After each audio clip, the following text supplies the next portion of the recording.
fais une petite danse en attendant. Salut mes petits loups. Alors aujourd'hui on se retrouve dans le deuxième épisode de Portrait de motard et j'ai le plaisir d'accueillir Paloma _, une motarde, enfin oui, et qui plus est fait des vidéos sur YouTube aussi. Donc enchantée, bienvenue sur la chaîne. Merci, enchantée, merci pour l'invitation. Au niveau de ta belle moto GP, Ma moto GP, ce sera plus une superbike. Je sais pas si tu connais un petit peu le monde de la compétition moto. Les motos GP sont vraiment des motos préparées du feu de Dieu, on va dire, et vraiment pour synthétiser. Hein. Et les superbikes, on va dire que c'est les motos communes de tous les jours. Je mets que des guillemets depuis tout à l'heure, mais c'est vraiment pour vulgariser le truc. Donc c'est pas une moto GP, non. Alors c'est un GSX-R 750 de 2004. Donc elle fait 106 chevaux. D'origine, elle est censée faire 143 chevaux, je crois. C'est un GSX-R tout ce qu'il y a. Hein? Magnifique. Magnifique, oui. Je sais même pas quoi dire de ma propre moto, je suis grave. En fait, elle est stock. Il n'y a pas de pièce qui a été changée. Elle est d'origine, si tu veux. J'avais pas vu la classe. Et attention, il y a ta moto derrière toi. Pas parce que t'es pas puissante que je t'aime pas. Tu sais que elle ne comprend pas ce que tu dis, c'est un objet.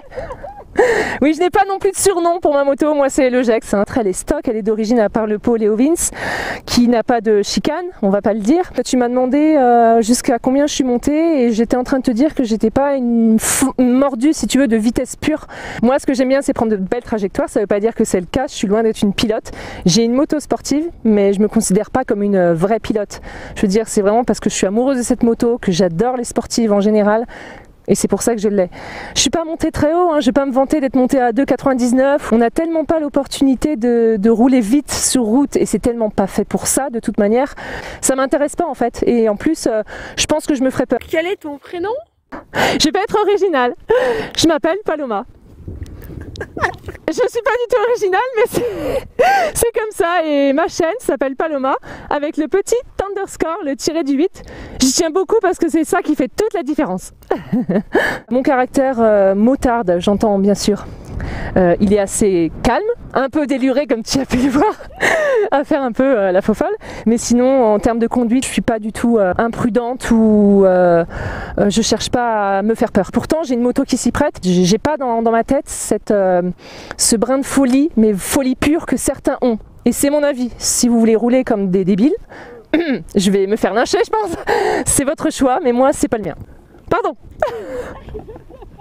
J'adore les arbres et les fleurs. Je vais passer pour une grosse débile. Depuis combien de temps tu fais de la moto? Prise de dépourvu. Attends, comme j'ai mon casque, comment on va faire pour que je vois pour que les gens voient, pardon, que je réfléchis. Comme ça, tu sais. Je compte, hein.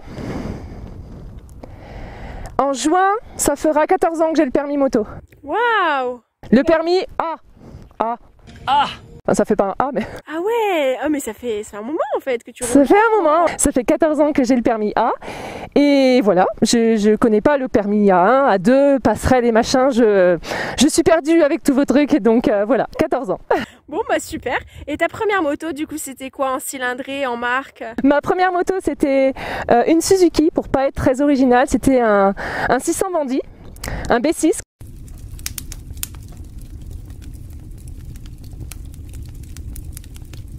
Est-ce que tu connais cette moto? Non, puis moi Suzuki j'y connais rien. Ok, d'accord. Cette interview s'arrête là. Je ne peux pas faire une interview avec une motarde qui ne connaît pas le 600 Bandit. Au revoir. C'était une super moto, bien qu'un peu lourde.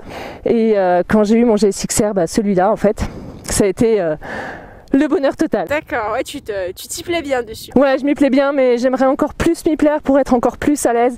D'où le fait que le stage que j'ai fait, que vous pouvez voir sur ma chaîne YouTube, Paloma _. Bien dans la description. Ça m'a vraiment beaucoup aidé, mais j'ai envie encore de recommencer et recommencer. La piste, c'est vraiment génial. D'accord, ça te plaît la piste vraiment Ah, mais la piste c'est incroyable, je conseille à tout le monde de faire au moins un stage. Parce que sinon ça fait deux.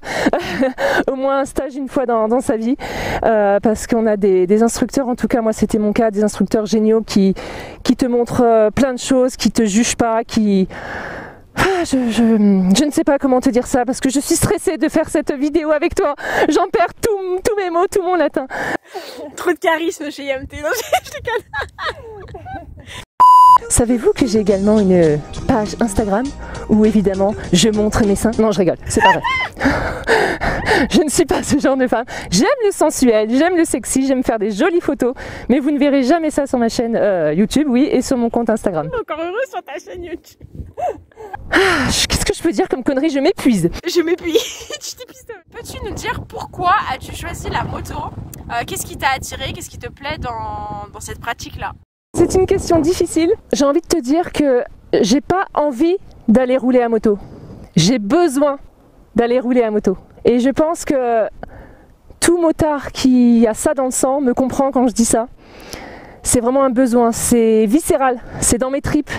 Et comment c'est venu? Je pense qu'on a tous, à 90%, quelqu'un dans notre famille, dans notre entourage qui a eu une moto et qui nous a fait découvrir la moto. Peut-être que les 10% restants, c'est pas du tout le cas. En tout cas, moi, mon papa est motard. Il m'a initié entre guillemets sans le vouloir. Et ensuite, ça c'est venu tout seul, c'est dans la continuité. Je suivais les MotoGP 500 cm3 à l'époque. J'étais fan de Valentino Rossi. Je suis d'ailleurs toujours fan. Il y a plein de choses qui font que j'en suis là maintenant, à avoir le virus de la moto dans le sang, dans le cœur, dans la tête, et que je peux pas m'en passer. La moto te procure des sensations tellement incroyables que j'arrive pas à te les décrire là. Je pense que tu les connais, les sensations. Et c'est plus des choses qui se ressentent vraiment. Ouais, ça te prend aux tripes en fait. Que tu roules pas vite, que tu roules vite. Chacun a sa perception de la moto, chacun est un motard avec sa vision de la moto, mais en tout cas, moi, j'en perds mon latin, tu vois, là, je... trop d'émotions, là, vraiment. Ouais, je suis en train de digresser, mais tu vois, quand j'en parle, j'arrive même pas à trouver les mots pour te dire à quel point je me sens bien quand je suis là-dessus. Super, c'est beau.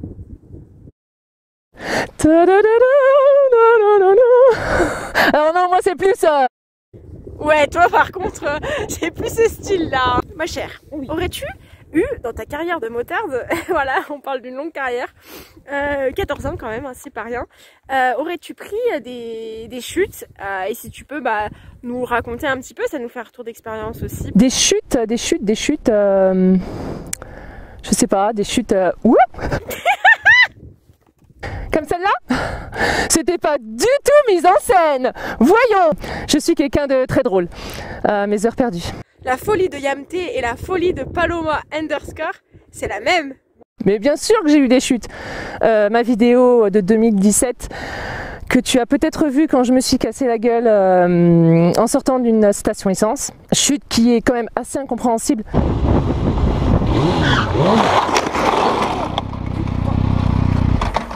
Je soupçonne donc le pneu gras en sortie de station essence parce qu'elle était vraiment archi dégueulasse la station. Et sur la route il y avait une petite plaque en métal, comme je l'ai expliqué dans ma vidéo, une petite plaque en métal qui fait que plaque en métal et essence, tu vois.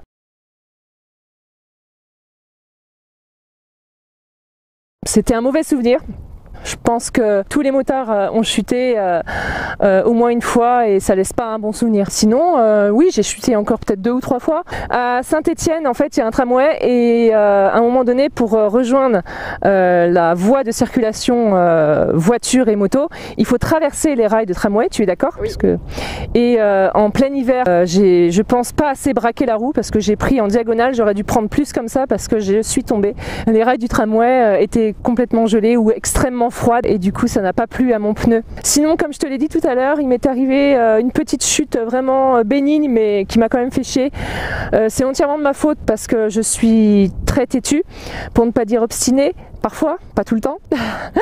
Et en allant au Crêt de Lyon, pour ceux qui connaissent, qui est d'ailleurs là-bas, n'est-ce pas Yamte? Tout à fait. Enfin, derrière cet arbre. Il y avait une partie de la route où il y avait des plaques de verglas, l'autre partie qui était à peu près saine, on va dire. Il fallait un petit peu jouer de la roue avant, jouer du guidon. Et ça allait très bien jusqu'à presque que j'arrive en haut.